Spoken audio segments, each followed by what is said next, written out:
Hello, this is the Watchdog. Welcome back to Fun with Watches. If watches weren't fun, you'd only need one. Today we're going to review the Specht Sohne SP0017. Let's start with the wrist check. I'm wearing this Measure 2242, and Greg was wearing my Cadison 8221. Grego said that Thanksgiving at Pellimatos was a very tense situation.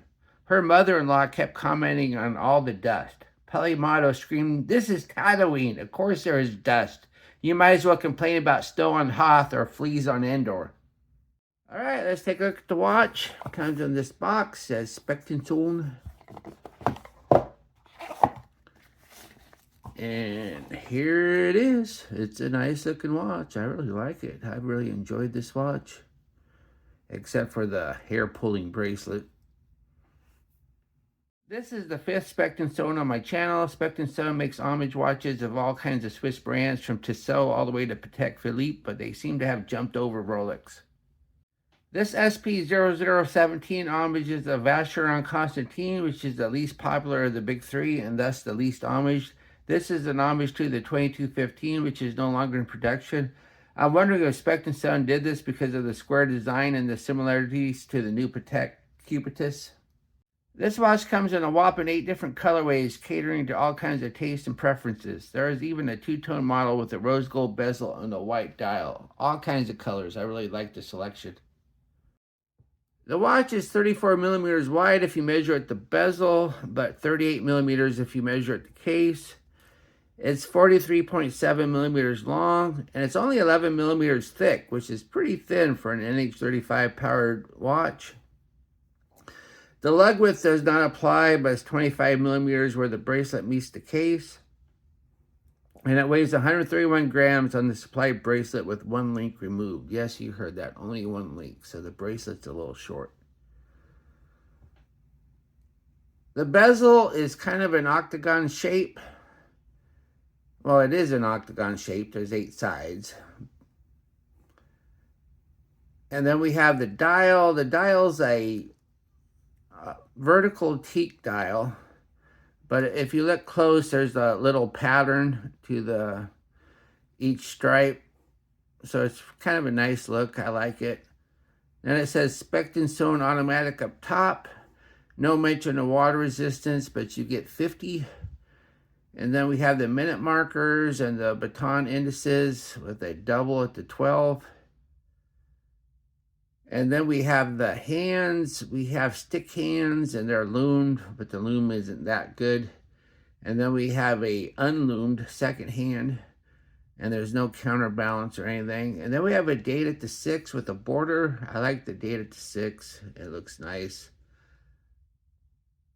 Not all homages of watches with a date at the 6 have the date at the 6, just because you need a different date wheel than the stock NH35, so it's nice that they did it. Then we have a screw down unsigned crown. I don't know why we needed a screw down for a 50-meter watch, but the thread action is fine. It screws, it catches right away, and you don't have any trouble screwing it down. And then we have the crystal. It's sapphire, and I don't know if there's AR coating or not, but at least it's flat, and then you don't see a bunch of reflection on a flat crystal as you do in a domed. And then we have the case. The case is really nice. It's nice and thin. Once again, this is one of the thinner NH35s I've ever seen. Nicely brushed case, and I like it. I think they did a good job with it.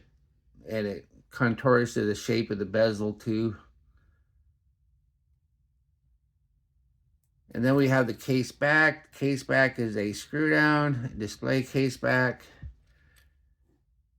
It says Specht Sohne, stainless steel, water resistant, 50 meters.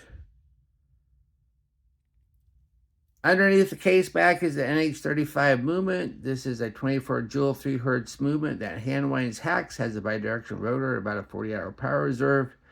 This is the go-to movement for automatic watches in this price range. It's very popular because it's a very reliable, very accurate movement. So I don't know if Specht Sohne regulates them or not at the factory, but I'll go ahead and put it on the time grapher and we'll see how it's doing. Here it is on the time grapher. As you can see, it's running 7 seconds, 8 seconds fast. Amplitude's fine, 276 degrees. There's a little bit of beat error, 0.2 milliseconds, but still fairly good. And I like the fact that it's running fast because this is a hacking movement. And it's nice when a hacking movement runs fast rather than slow, because to adjust it, all you have to do is pull out the crown and wait for time to catch up. It makes it a lot simpler than a slow movement where you have to actually move the hands. Here's the watch of my 7.5-inch wrist. That looks nice. That wears nice. Once again, this is fairly thin for an NH35 watch. Once again, though, this H-link bracelet just doesn't contour very well around the wrist. Plus, it's a real hair puller. I've been pulling hairs like crazy on this one. I've seen a ton of bracelets just like it and never really had the issue of hair pulling like I do on this one. So I don't know what's different about it, but it really pulls hair. And I only removed one link, so it's too short. So if your wrist is much bigger than mine, you're not going to be able to wear this. Here we are in the loom room. Just wearing the watch for review purposes gave me no indication that the loom would be any good, but we'll go ahead and test it anyway. As we switch the time, we see the indices fade rather quickly. The double baton at the 12 is a bit better. At least the hands outshine the indices, but it's still not very good loom. What I like about this watch, I like the looks. I like this vertical stripe teak dial.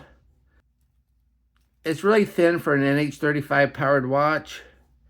And I like the fact it has a 6 o'clock date. What are my gripes and groans? The bracelet's a real hair puller. Plus the bracelet's too short. I only removed one link. The loom is very substandard. And do we really need a screw-down crown on a 50-meter watch? Do I recommend this watch? Sure. It's a well-built, nicely finished watch that is homage to something you don't usually see very often. Well, thank you for watching my review of the Specht Sohne SP0017, and I'll be back with another review. Be sure to like and subscribe to my channel. And if you like this watch, be sure to use my affiliate link, and I'll get a tiny commission. But those tiny commissions do add up, and I'll be able to get a little bit nicer than usual watch for this channel to review. Bye.